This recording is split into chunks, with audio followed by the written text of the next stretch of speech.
Waste कहता है कि भारत, उनके बारे में सुनो वो हमारे बारे में क्या कहते हैं, भारत में राष्ट्र की कोई संकल्पना ही नहीं हो सकती। बताओ, ये वो कहते हैं कि भारत में राष्ट्र की कोई संकल्पना हो ही नहीं सकती, क्योंकि कोई बिहारी है, कोई बंगाली है, कोई गुजराती है, कोई मराठी है, सबकी अपनी बोली, पहनावा जो है, ये सारी चीजें हैं।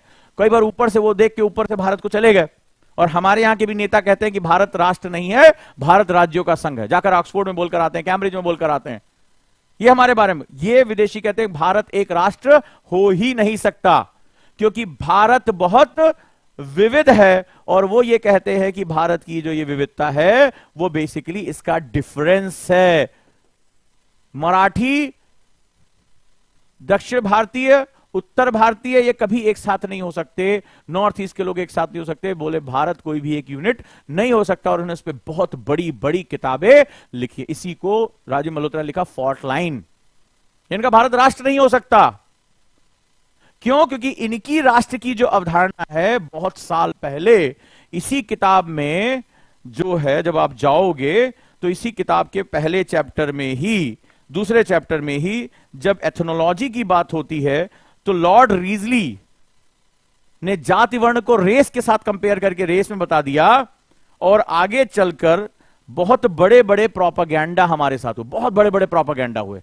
ये बहुत बड़ी साजिश थी, मतलब कैसे जो है इंडिया को चेंज किया जाए। और अंत में जो ये सारा मूवमेंट आया, एफ्रो दलित मूवमेंट जो है, ये पूरा अमेरिका से फंड हुआ था। अमेरिका से फंड हुआ था कि भारत को इस रूप में नचा दो कि आपस में लड़ते रहे। ये स्थिति थी हमारी। तो इन्होंने हमारी राष्ट्र की संकल्पना को नष्ट कर दिया। जबकि राष्ट्रकूटों के समय से उठा के पढ़ लो, राष्ट्र शब्द तो उनके साथ इंग्रेडिएंट था। तो उनका यह कहना था कि भारत राष्ट्रवाद की भावना, नेशनलिज्म, एक वर्ड तुमने सुना होगा नेशनलिज्म। तो ये डरते हैं। वेस्टर्न मीडिया क्या लिखता है कि भाई हमारे वर्तमान प्रधानमंत्री फांसीवादी हैं, ये लिखता है ना, भारत लोकतंत्र में खतरे में है। अगर तुमने सुना होगा, विपक्षी पार्टियां कह रही कि वर्तमान सरकार के साथ लोकतंत्र खतरे में। तो ये नेशनलिज्म का विरोध करते हैं कि भारत में नेशनलिज्म नहीं हो सकता, क्योंकि नेशनलिज्म जब होगा तो किसी एक धर्म को, इनके हिसाब से धर्म मतलब जो बहुसंख्यक लोग हैं, उसको सुपीरियरिटी मिलेगी, और जो दूसरा धर्म जो अल्पसंख्यक है उसकी आइडेंटिटी को दबा दिया जाएगा।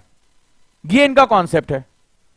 ठीक है, ये वेस्टर्न का कॉन्सेप्ट। इसीलिए भारत में नेशनलिज्म जो है वो कहते हैं कि बहुत खतरनाक है और वर्तमान प्रधानमंत्री फांसीवादी है। ये वेस्टर्न मीडिया का कहना है।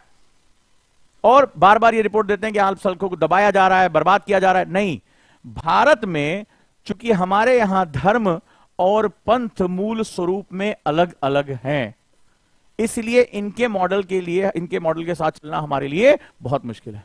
भारत में जो राष्ट्रवाद है उसका नाम है सांस्कृतिक राष्ट्रवाद।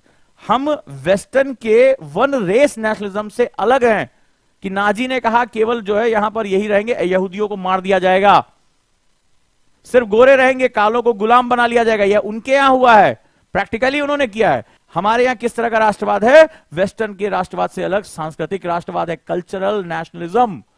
बहुत डेप्थ का कॉन्सेप्ट है ये, और ये कभी भी western philosophy, western historian, western document से समझ में ही नहीं आएगा, क्योंकि उनका कॉन्सेप्ट, फंडामेंटल जो कॉन्सेप्ट है, फॉर्मूला, वो रेस से शुरू होता है। रेस का कॉन्सेप्ट ही हमने कभी नहीं अपनाया। उन कमबख्तों ने आर्यन रेस और द्रविडियन रेस का कॉन्सेप्ट हमें दे दिया, जबकि हमारे यहां था ही नहीं। आर्य का मतलब होता है श्रेष्ठ, उन्होंने उसको भी रेस में कन्वर्ट कर दिया। बहुत बड़ी साजिश उन्होंने हमारे साथ रची। तो सांस्कृतिक राष्ट्रवाद हमारा कोर तत्व है। और जब सांस्कृतिक राष्ट्रवाद की बात आती है तो हमें पता है कि हमारा भूगोल, हमारा क्लाइमेट, हमारे कल्चरल जो डाइवर्सिटी का रीजन है, इसीलिए हम सभी इसको स्वीकार करते हैं।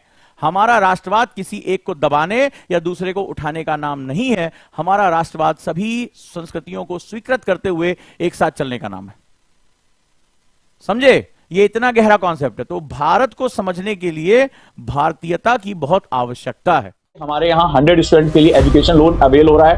तो एजुकेशन लोन के लिए चाहे आप किसी बैच में जा रहे हो, चाहे आप मेरा ऑप्शनल ले रहे हो, चाहे आप सुपर मेंटरशिप ले रहे हो, चाहे आप एनसीईआरटी टू लवासना का बैच ले रहे हो, कोई भी बैच अगर आप ले रहे हैं, तो अब यहाँ पर आपका जो एजुकेशन लोन यानी इजी ईएमआई आपको अवेलेबल हो जाएगी।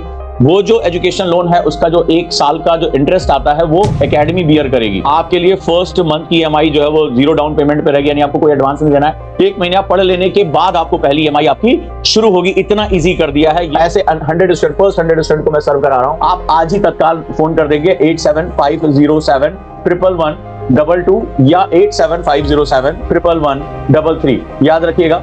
तो जो यहां पर आपका जीरो डाउन पेमेंट यानी फर्स्ट मंथ आपकी ईएमआई ही नहीं पेमेंट करनी है, यानी आप जीरो बेसिस पे आप अपनी क्लास शुरू कर सकते हैं। 1 महीने बाद आप इसको जाकर देंगे और जो एनुअल इंटरेस्ट रेट होगा that is bear by the academy itself.